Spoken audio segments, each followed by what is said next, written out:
Bienvenue à la critique exigeante. Pour ce sujet un peu plus général, on va s'intéresser à la consommation de mangas en cours de parution et comment est-ce qu'on devrait le faire. Donc je précise vraiment des mangas en cours de parution, donc Death Note, Full Metal, ben, vous les lisez au rythme que vous voulez, vous n'avez pas de contraintes. Alors que quand tu lis un manga en cours de parution, il y a différentes méthodes, façons de faire qui s'offrent à toi. J'en vois à peu près trois, grosso modo. Premièrement, il y a la lecture par tome, donc tu attends que le tome sort et tu le lis. Donc c'est sûr que c'est une méthode qui demande beaucoup d'attente, mais on verra que selon moi, elle en vaut quand même la peine.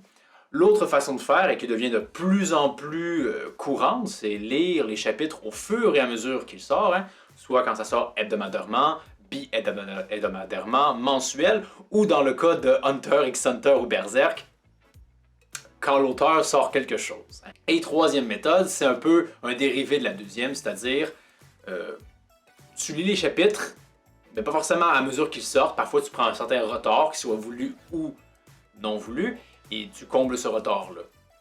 Et toutes ces formes-là sont aussi légales l'une que l'autre. Hein?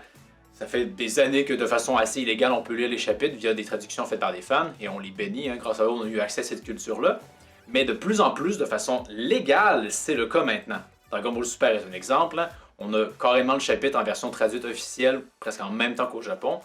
Donc c'est de plus en plus légal. Donc c'est vraiment une avenue qui est possible. C'est possible de consommer un manga en cours de parution de cette façon-là. Or, c'est l'avenue qui est la plus démocratisée de plus en plus, mais je trouve que c'est sincèrement celle qui est la plus néfaste. Consommer un manga chapitre par chapitre au fur et à mesure que ça sort, ça a un avantage certain selon moi, c'est qu'on peut faire partie de la discussion qu'il y a autour de ce chapitre-là. C'est quelque chose que je fais notamment avec Dragon Ball Super, et c'est ce pourquoi je le fais, et c'est vrai pour plein d'autres chapitres. Hein. Vouloir discuter d'un chapitre 3 semaines après sa sortie, tu risques de dialoguer dans le vide, il n'y a plus personne qui s'intéresse, c'est davantage peut-être des discussions par rapport à des arcs ou des personnages en général, mais au chapitre même, c'est un peu mort à ce niveau-là. Donc c'est vraiment le seul avantage que je vois à consommer ces chapitres-là à chaque fois qu'ils sortent, c'est pour faire partie de la discussion. Parce que des points négatifs, j'en vois quand même assez beaucoup. Premièrement, ça fait en sorte que ton lien, ton rapport par rapport à ce manga-là est beaucoup trop axé sur l'attente. Hein? Lire un chapitre, s'il est mensuel, c'est maximum hein, 1 heure. Et tout le reste du temps, c'est de l'attente. L'attente envers le prochain chapitre, parfois c'est une semaine d'attente, parfois c'est 2, parfois c'est 1 mois d'attente. Ça fait quand même beaucoup trop de temps qui peut être parfois lié à la réflexion ou juste à du vide, faisant en sorte que la façon dont tu consommes cette œuvre-là se ferait vraiment selon ce modèle-là, chapitre, beaucoup trop d'attente, chapitre, beaucoup trop d'attente. L'immersion que tu devrais avoir dans ce récit-là, dans la narration, n'est pas tant présente. Et selon moi, ça vient un peu miner la chose, d'autant plus que ça fait en sorte que ton lien avec ce manga-là est peut-être beaucoup trop accentué sur l'amertume, hein? T'es un peu frustré de ne pas en savoir plus, tu veux en savoir plus, d'autant plus que souvent ces chapitres-là finissent un peu en queue de poisson, en cliffhanger.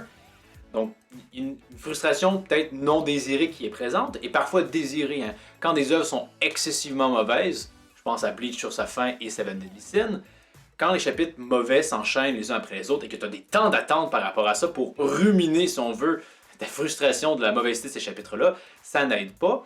Et même quand c'est des chapitres mauvais, ben, qui sont des cas isolés, si on veut, ça n'empêche quand même que tu as une semaine dédiée à ruminer, si on veut, ce chapitre mauvais-là, alors qu'une lecture un peu plus en continu aurait permis à ce chapitre mauvais-là d'être dilué par d'autres chapitres de qualité supérieure. Or, quand tu lis en vase clos comme ça fonctionne plus ou moins bien. Et c'est ça, selon moi, le gros problème qu'il peut y avoir. D'autant plus que je le redis, quand tu as des mauvaises œuvres, cette lecture-là, chapitre par chapitre, n'aide vraiment pas la chose. Très certainement que si je relisais Bleach ou Seven Deadly Sins en mode continu, ça passerait un peu mieux. Parce que j'ai moins le temps de... Je prends moins le temps de réfléchir à quel point c'est stupide et je fais juste enchaîner. Donc ça rendrait pas le tout merveilleux, hein, ça ferait pas que ça devienne des mangas de super bonne qualité, mais somme toute, ça aide un tant soit peu. Et cette réflexion-là, selon moi, elle fonctionne également pour des chapitres à publication mensuelle, même s'ils font plus de pages. N'empêche que t'as quand même trop un rapport lié à l'attente et que t'as pas vraiment la capacité d'avoir une immersion complète dans l'œuvre.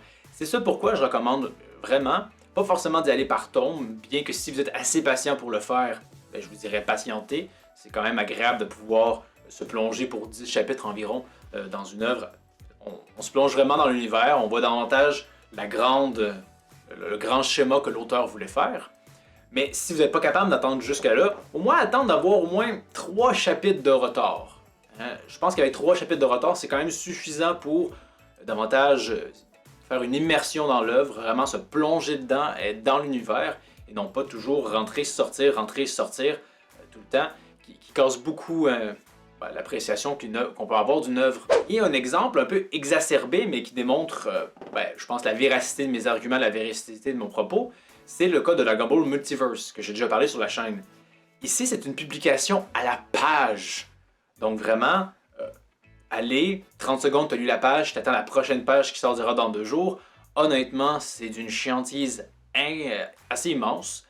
Les chapitres, c'est le même cas, moins exacerbé, mais ça montre quand même qu'effectivement, une micro-publication, c'est pas une bonne idée à mon avis. Il faut vraiment plus y aller.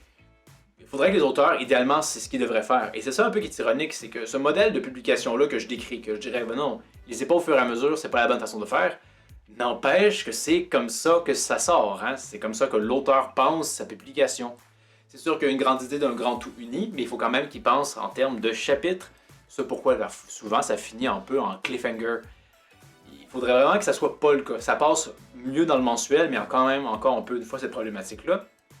Ce qu'il faudrait que les mangaka fassent, et je pense que Murata pour One Punch Man le fait, c'est-à-dire qu'ils sortent les chapitres quand ils le veulent, avec le nombre de pages qu'ils le veulent. Ça peut être 24, 46, 88, quelque chose pour raconter ce qu'ils veulent raconter, et ça fait en sorte que, honnêtement, la lecture de One Punch Man, chapitre par chapitre, au fur et à mesure, ça fonctionne vraiment mieux, parce qu'on dirait que c'est un peu plus pensé comme ça.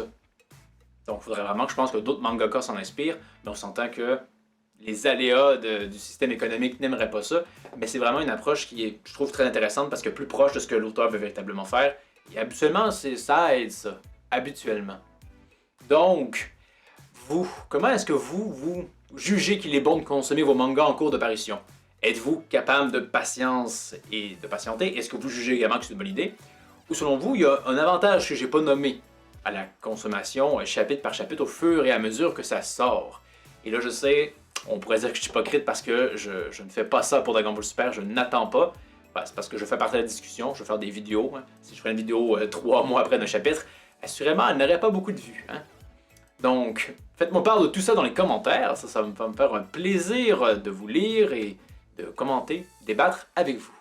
Pour la prochaine critique exigeante, alors, tout récemment quand même, il y a eu le Resident Evil 3 Remake qui est sorti, qui, de ce que j'en ai vu, de ce que j'ai lu, est assez décevant. Et déjà, le regard se tourne vers Resident Evil 4, possible remake pour ce dernier. Jeuxvideo.com avait fait un article quant à comment est-ce que ce remake-là devrait marcher. C'était très mauvais, honnêtement. Donc j'exige mieux et je vais faire mieux. Donc la semaine prochaine, on va regarder ensemble ma vision de ce que devrait être le remake de Resident Evil 4. Attendez-vous bien évidemment un jeu qui en donne, parce que j'exige rien de moins. Donc merci d'avoir regardé. N'hésitez pas à vous abonner, aimer, commenter et tout le tralala. Et je vous dis à la prochaine critique exigeante.